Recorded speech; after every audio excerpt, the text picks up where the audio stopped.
Shalom, family. It's good to see you all here.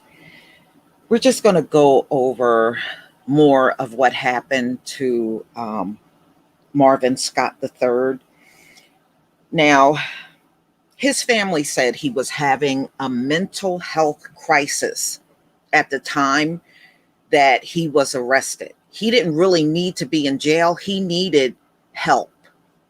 And of course, as usual, the cops don't recognize that there's something wrong because, they can't get beyond the fact that he's a black male, so they got a serious inability to recognize that something is mentally wrong with this person.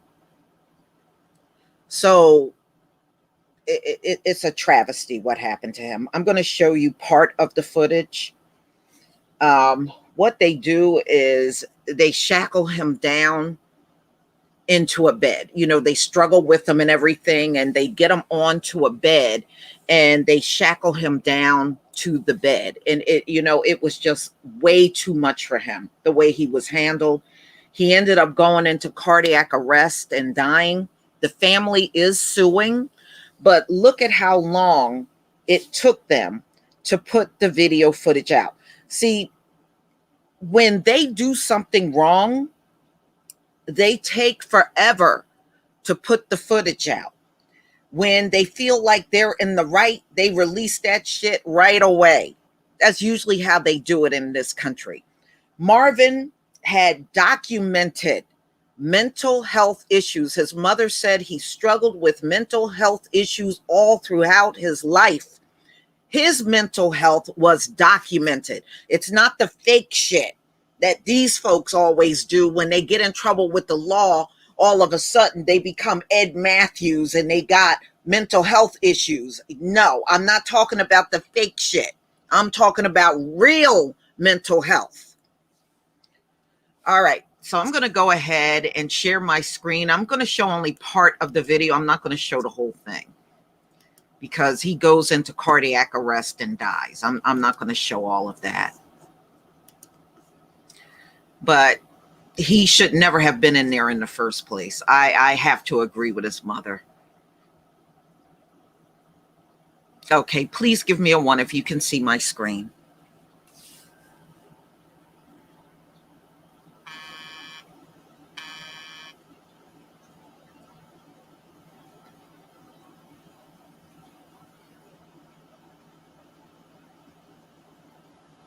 Okay. All right. Now, what happened was Marvin went shopping and he was at an outlet mall there in Texas. And during the time he was out, he had a mental health episode. That's what happened when he was up at the mall. The police came out and, accused him of being a disturbance up there. And he was really in the middle of a mental health crisis. So the handling of him was completely all wrong. So let me just go ahead. There's no sound here. This is the surveillance footage after he was detained in Collins County, Texas.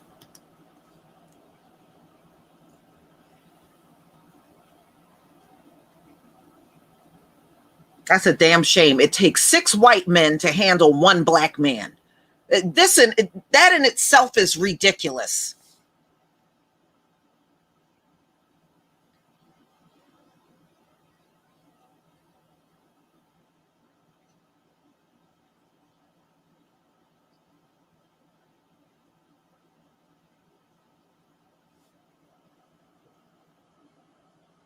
And what they're doing, they're shackling him down to a bed.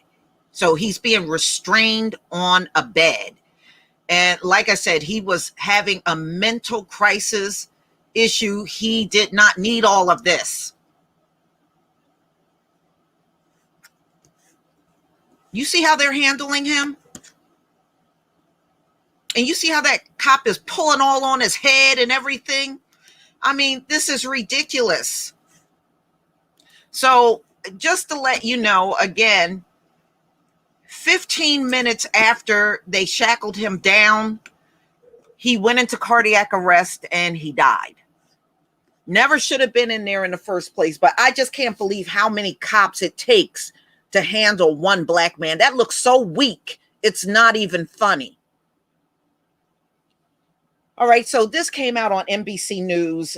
This actually happened, y'all, on March 14th, 2021. So they're just getting around to releasing the video now. You know, like kind of like Breonna Taylor, you know, they wait months later and then show you what happened. That's how they know they were wrong in this whole thing.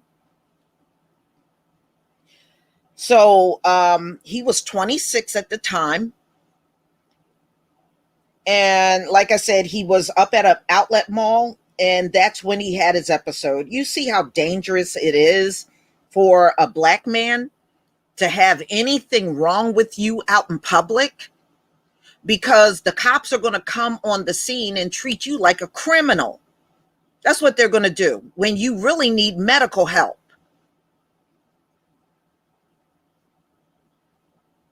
And remember, they did that to Daniel Pruitt. He was also having a mental health episode, and they ended up putting a sack over his head and they killed that man. You know, wow. We would be fine if white cops would stop trying to patrol us. We would actually be fine. So this came out on NBC News, July 10th, 2021. Collins County Sheriff's Office in Texas released a more than 40-minute jailhouse video related to the death of Marvin Scott III, a black man who died in March after a struggle with these deputies in detention. So he died in police custody. You know, I wonder how many black men on an annual basis die in police custody. I bet you the number is high. I bet every dime it's a high number. So the video was released 2 weeks after a grand jury declined to indict 8 jailers. You know, these deputies, they would not indict these deputies that did that to him. You know, so the grand jury would not make anybody responsible for his death. How typical in America. Isn't that the norm for America? Yes, Sandra Bland. That's right. Sandra Bland, another one, died in police custody. She didn't lynch herself. They lynched her. That's why they put her in a part of a jail where a surveillance camera was not in that back cell where she was. That's why they put her there, so they could freely go in there and murder her and nobody would see it and it wouldn't be captured on camera. You know, these folks think they have outsmarted us and everything, and they never have. Seriously, they never have. So the March 14th footage contains no sound and was given to NBC News with the faces blurred. The sheriff's office said in an email that the faces were intentionally blurred, and the lack of sound is because the jail camera system does not record audio. Yeah, you did that on purpose so that those cops can be up in there using all kinds of racial slurs and everything, and it don't get picked up by the camera. Okay. Assistant Chief Deputy Nick Bristow said that the video made public because Sheriff Jim Skinner promised the Scott's family that the department would be transparent, which they haven't been.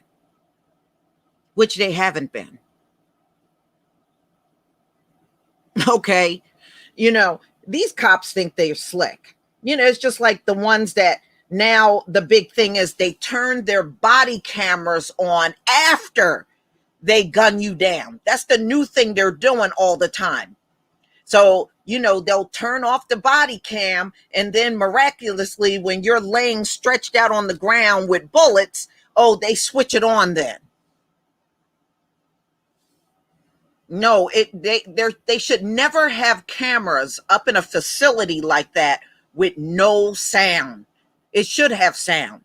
So it's easy for them to say all kinds of derogatory things to you, and you can't prove it because the camera don't have sound. Trust me, there's a reason for them doing it that way. So it really pretty much covers them more than the victim. That's what it's intended for.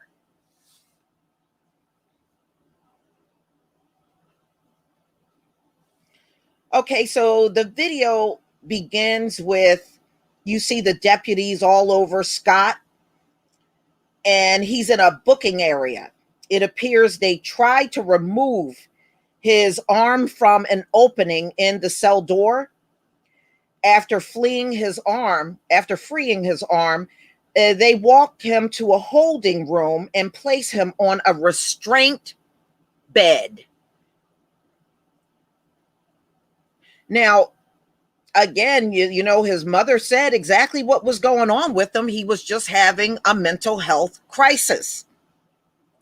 But when they're dealing with us, they don't have the ability to do many things. Number one, they don't recognize when something's wrong with you, right? Number two, they seem to have this major inability to realize they got innocent Black people. That's another one they really don't have any, you know, they just have no, to me, if you're that flawed, you shouldn't be handling us at all. I am deeply opposed to white cops handling Black people at this point, because every time they are involved, it is nothing but death and destruction that follows. That's why nobody likes to see them coming, because when they show up, somebody gonna die. Let's be real. That's usually how it is. And we get sick of this mess, but they never get tired of it. They never get enough of it.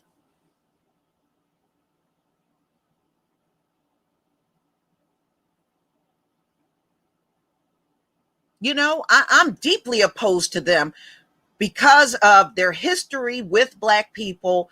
They do not know how to handle us in nothing but racist ways, bias all through the way that they handle us. And they can't do it any other way. And if you notice, if a police halfway do their job, they will drag that officer and make life hell for him on the force. That's what they do. You know, that's why you will never hear me over here talking about good cops out here.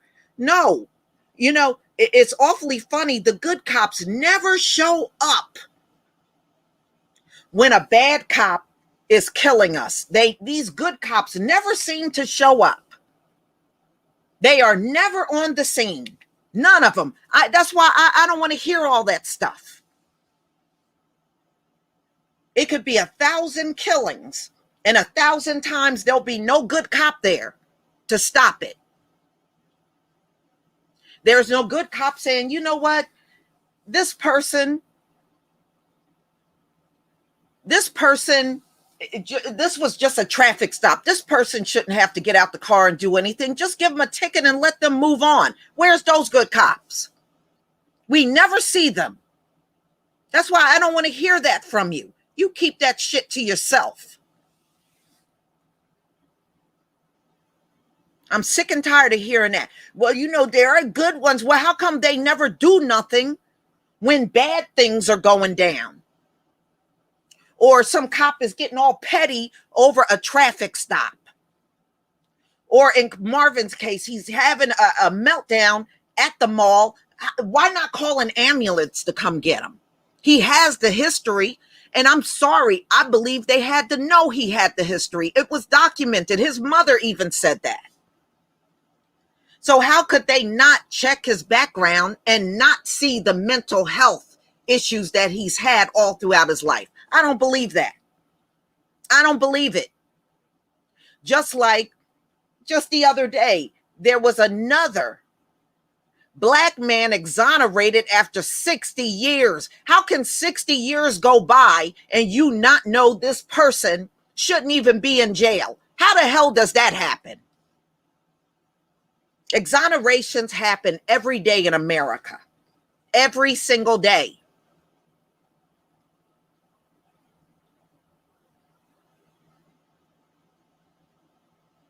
So I hope Marvin's family lawyer up, because you can still get them on, civilly. You can go to civil court and still get these people that killed your son.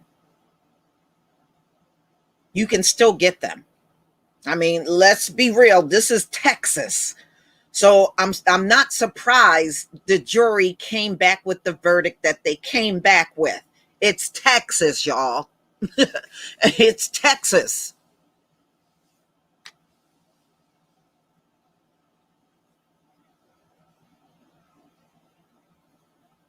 Yeah. Well, now, like those 3 cops that was with Derek Chauvin. So you outnumbered Derek Chauvin 3-1, 3-1, right? And out of the 3 cops that could have dragged Derek off of George Floyd, 0 of them did a thing. But you want me to believe those were good cops. I'm sick of people telling me folks are good, but when it really counts, we never see them come through. I'm sick of it. I am so over these folks, it ain't even funny.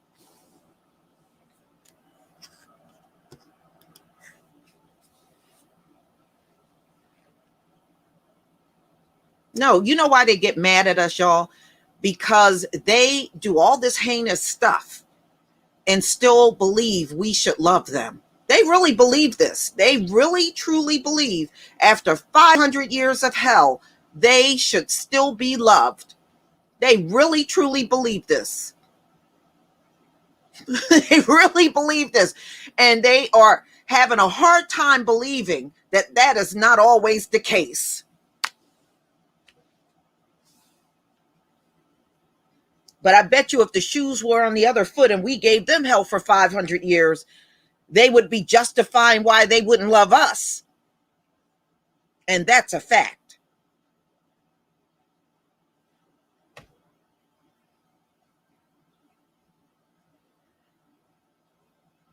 So, like I said, whenever you see a big delay in them putting video out, you know right there they were in the wrong and it looks bad on them.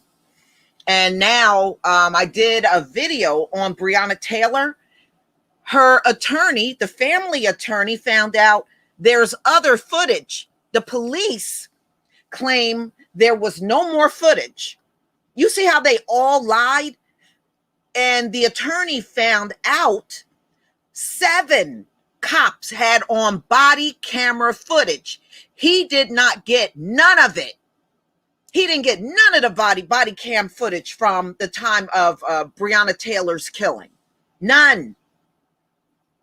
So he's fighting like hell through the courts to get those videos that they have hidden.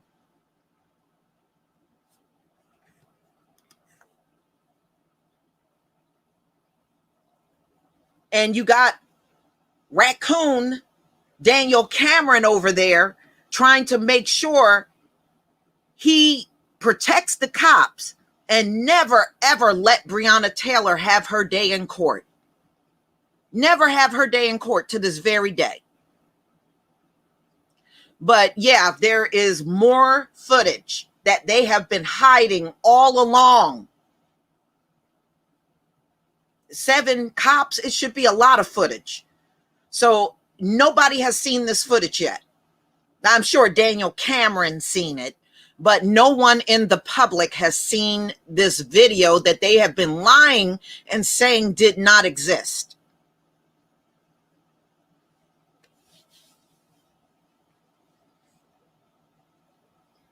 Wow. So that right there just go to show you, even with cameras, they still can't be trusted. They still can't be trusted. They're switching them on and off when they feel like it. They try to hide the footage and tell you the footage don't exist. So even when they have cameras, Obama was like, oh, well, get them all body cameras and you can see all of the fuckery that's going on, even when they have body cameras. It don't matter. It doesn't matter at all. They gonna always do something to those cameras or hide the footage. How you doing, LVZ? Shalom. Wow. I mean, this is ridiculous.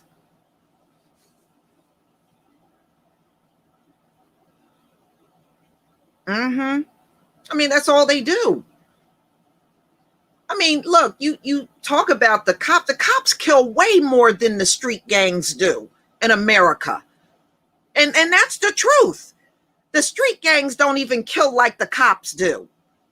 But these folks, the gangs. Look, I would feel safer walking past gangs than I would be walking past cops. And that's the truth. I would rather go in the hood and walk through an area where I know gangs are and I would feel safer walking through there.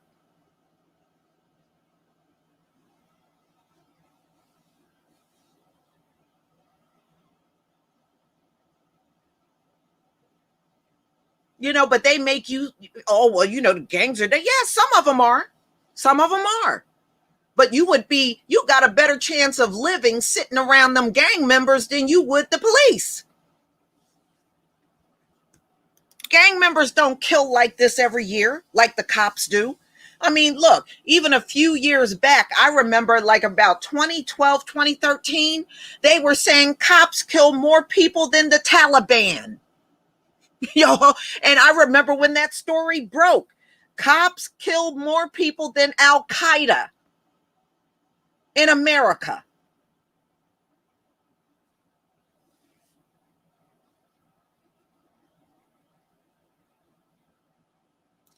So, y'all, I just wanted to show you that little bit of footage that came out. And I know there's more footage. It's never one.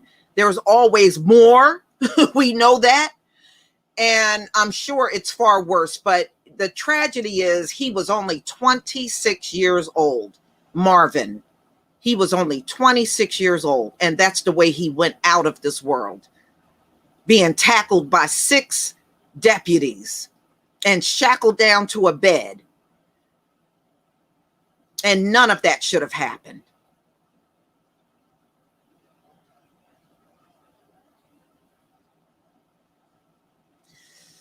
All right, y'all.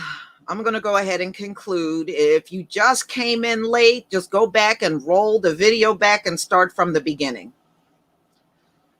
But as for everybody else, please enjoy the rest of your day. Thank you so much for being here. And we'll be doing this again real soon. Shalom, family.